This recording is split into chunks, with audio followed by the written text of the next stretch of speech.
Mesdames et messieurs, bonjour. Bandeko nangai baso bolana ngai na pesi binombote bon dimanche pa ibinyo sobozwami. Lelo tozali le 17 le 17 septembre 2017. Voilà. Na yepo to solo muke po na lali na lamuki mais na lamuki vraiment na kanda. Na kanda po eza toujours pour makambo itali biso ba congolais na maïma seza koleka na mboka na biso Congo. Vraiment ceux qui me pas cité le baga vous avez bendé. C'est là où moi je comprends jamais. Bato yo ba congolais ou monsieur ba yo capacité pour batali insensible. Mais moi-même aussi, je me suis posé la question de savoir, mais pourquoi je souffre tant pour tout ce qui se passe au Congo. Parce que on se demande vraiment, on se pose des questions, c'est d'autres Congolais qui s'en réjouissent, qui passent leur temps à vaquer de leurs occupations comme si rien n'était. Hein? Et il y a ambiance, il y a distraction pendant que makambo ya somo za le Congo. Mais j'en ai trouvé la réponse, la réponse aussi vite que possible.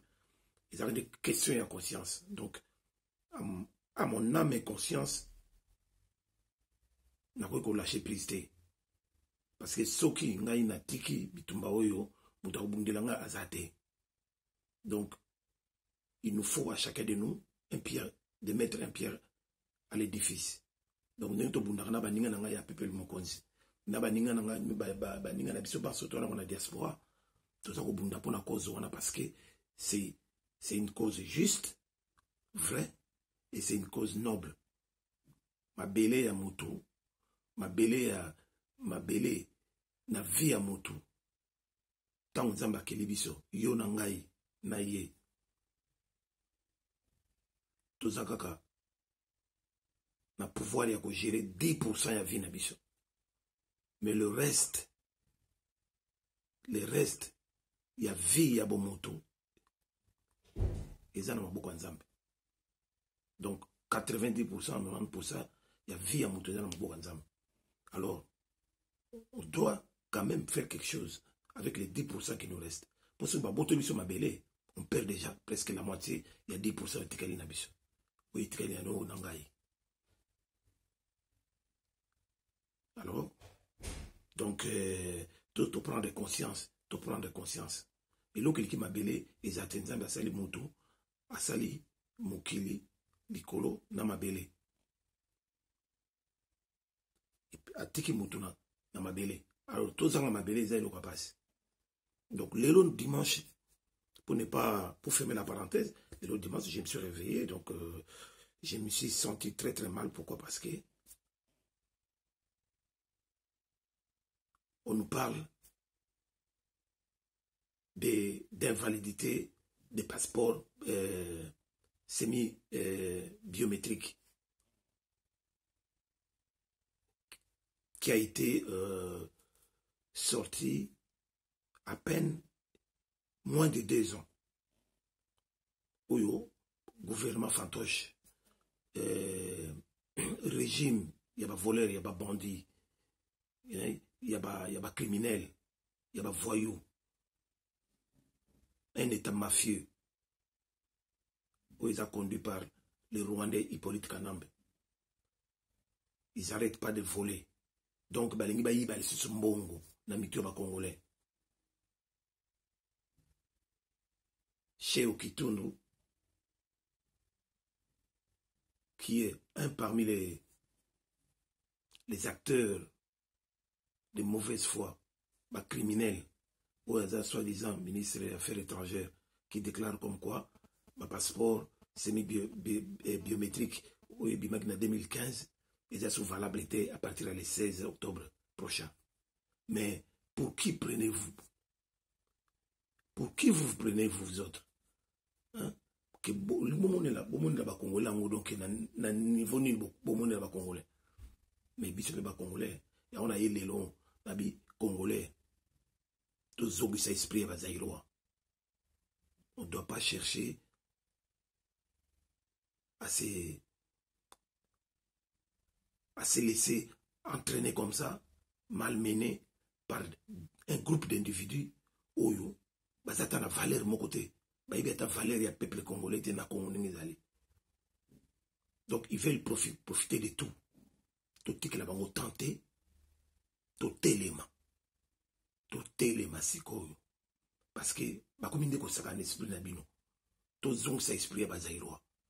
Celui qui se sent vraiment Zaïrois ne peut plus jamais racheter notre passeport.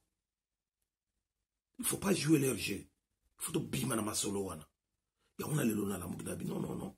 Et je suis en colère. Il faut même que la msabiso. Nous, biso msana na biso yangwana. Aussi longtemps que tu as mon koloba tokoloba. Aussi longtemps que j'ai la possibilité d'avoir un micro devant moi, je dois parler. Aussi longtemps que j'ai la possibilité d'avoir un moyen de communication, je dois l'utiliser. Pour vous et pour moi-même. Donc, il y a un télémi. Tout ce qui est bateau tenté. Tarani bakumiko telengana. Les politiques n'ont pas bakumiko telengana parce que ils ont épuisé toute leur manière de falsifier les choses, de mentir à tout bout de champ.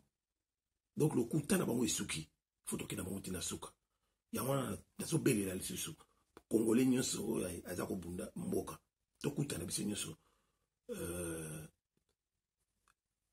c'est lundi na Paris pour tout télémela Hippolyte Kanambe ceux qui a meki ko tiama koloni na Paris faut en finir avec lui avant qu'il ait na makambo ya New York. Voilà donc eloko ngana ibisa bino yangona isa mama trop mais tout télément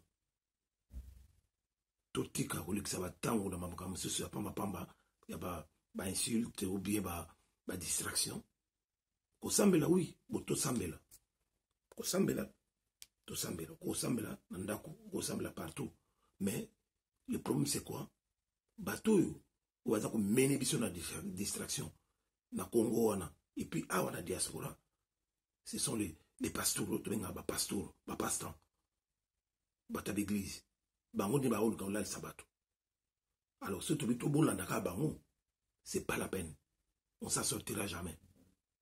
Bango peut d'abord faire partie du ministère de la distraction na ba musicien congolais et puis na ba politicien congolais où ils ont pouvoir. Donc on doit les écarter. Pour voir clair, il faut les écarter. Voilà. Donc bateau l'église wana tout baza bato te bato mabe bato basali so passe et surtout reproche à makasi ezali na église Kimbangis papa Simon Kimbangu akufa atika église te ba phénomène ya ndenge wana phénomène Simon Kimbangu eyaka une fois tous les 1000 ans. Pour tout ça, ils en ont aussi côté. Mais pour défendre la cause de Simon Kimbangu. Et non la cause des individus comme les Kiangana, les Simon Kiangana. Oyo bazako teka mboka na ba voyou wana na ba bomi wana lokola ba traite lokola ba tchala mwana bazako yana ba masolo lokuta ba professeur lokuta. Il faut que teleme la bango. Il faut que teleme la bango. Donc on s'en fout na ba religion na bango tout monde la nemoka. Ça c'est le plus important.